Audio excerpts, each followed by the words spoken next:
ఈ రోజే డౌన్లోడ్ చేయండి. మీ ఫేవరెట్ షోస్ చూడండి. ఏంటమ్మా? ఏం లేదురా, నువ్వు ఎవరి కోసమో ఇంట్లో వాళ్ళని అనుమానించటం ఎంతవరకు సమంజసం?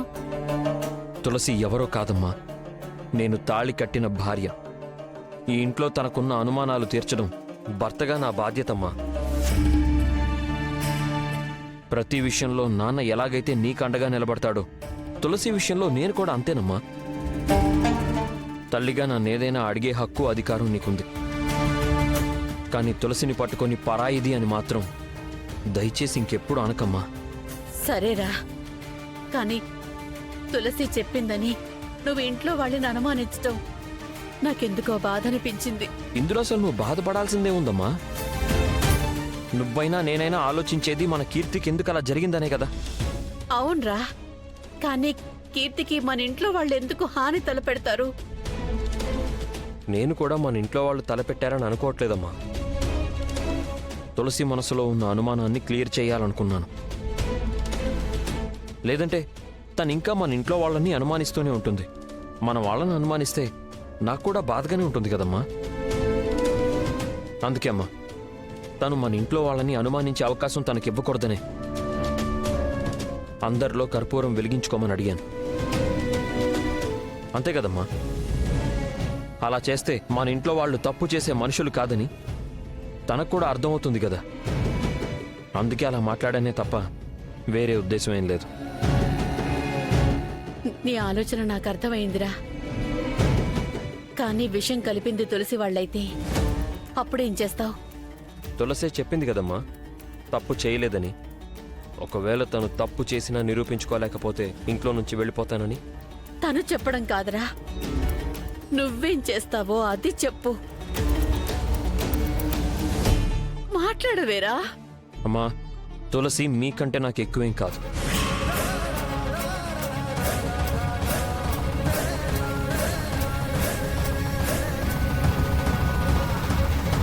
తులసి కానీ తప్పు చేస్తే తనని ఇంట్లో నుంచి పంపించే బాధ్యత నాది.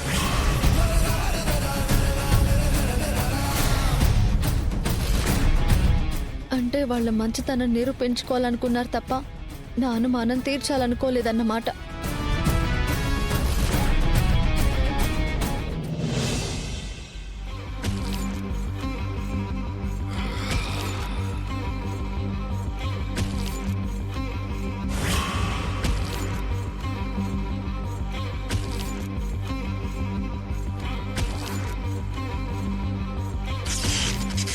అదే నీకోసం ఎదురు చూడకుండా తినేసిందనుకో, నీ మీద ప్రేమ లేనట్టే.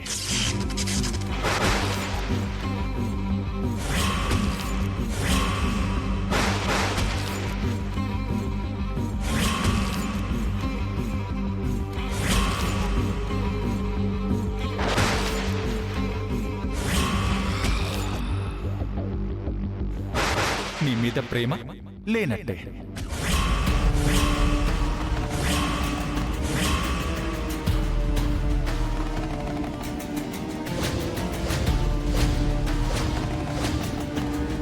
వాడు చెప్పినట్టు నా కోసం వెయిట్ చేయకుండా జాను తినేసిందంటే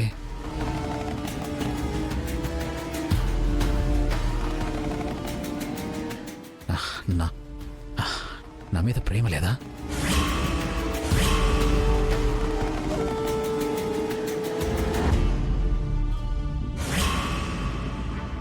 మరి ప్రేమ లేకపోతే ఇంట్లో నుంచి వెళ్ళిపోవాలి కదా. ఇంటి కీస్ కూడా తన దగ్గరే ఉన్నాయి. అయినా పోకుండా ఇంట్లోనే ఉందంటే నా మీద ప్రేమ ఉన్నట్టేగా.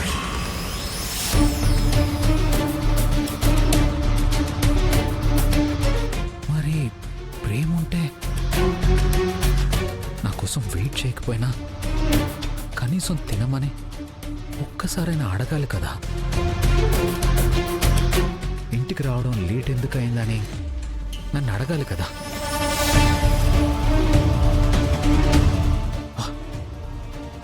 నా గురించి జానుకి తెలిసిపోయిందా?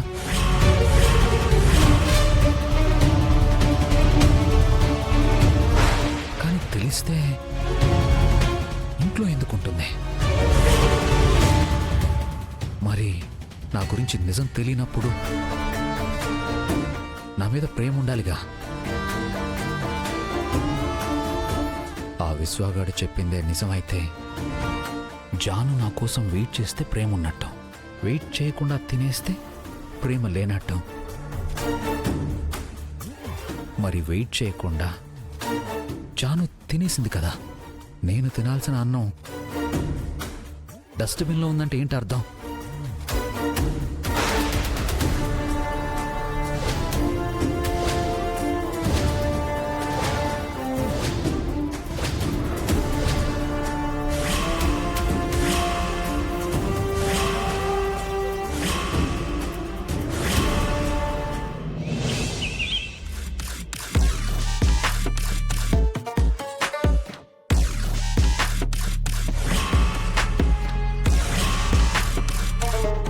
సూర్యుడొచ్చేశాడు,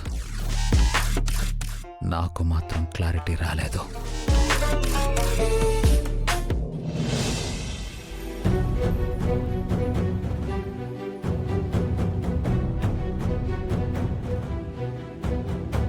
కీర్తి, కీర్తి, ఎదిగో జ్యూస్ తీసుకో. వద్దు కనిష్క. పర్లేదు, తాగు కీర్తి.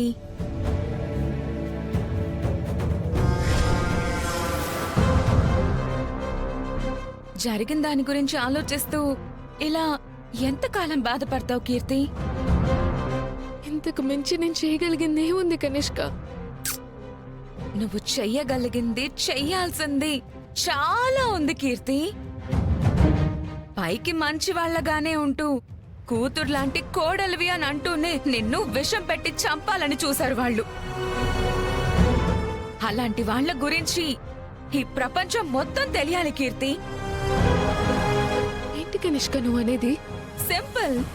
ఇప్పుడు నువ్వు వెళ్ళి టీవీ ఛానల్ వాళ్ళు కండక్ట్ చేసి లైవ్ డిబేట్ లో కూర్చుంటే చాలు, నీ ప్రాబ్లమ్స్ అన్నీ ఇలా సాల్వ్ అయిపోతాయి. టీవీ ఛానల్లోనా? నా వల్ల కాదు కనిష్క. ఇందులో కంగారు పడాల్సిందేమీ లేదు కీర్తి. నువ్వు ఈ పని చేస్తే ఆ దుర్మార్గుల వల్ల ఇంకొకరు నీలా మోసపోకుండా జాగ్రత్త పడతారు. పైగా జరిగిందంతా ఒకసారి నువ్వు టీవీలో చెప్పేశావంటే మనసులో భారం మొత్తం దిగిపోయి ఇలా రోజు కూర్చుని ఒంటరిగా బాధపడాల్సిన అవసరం తప్పుతుంది. నేను చెప్పిన దాంట్లో నిజం ఉందనిపిస్తే నాతో పాటు అడిగే, నేను హాల్లోనే వెయిట్ చేస్తూ ఉంటాను. బాగా ఆలోచించుకొని ఒక డెసిషన్ తీసుకుంటావనే నేను అనుకుంటున్నాను.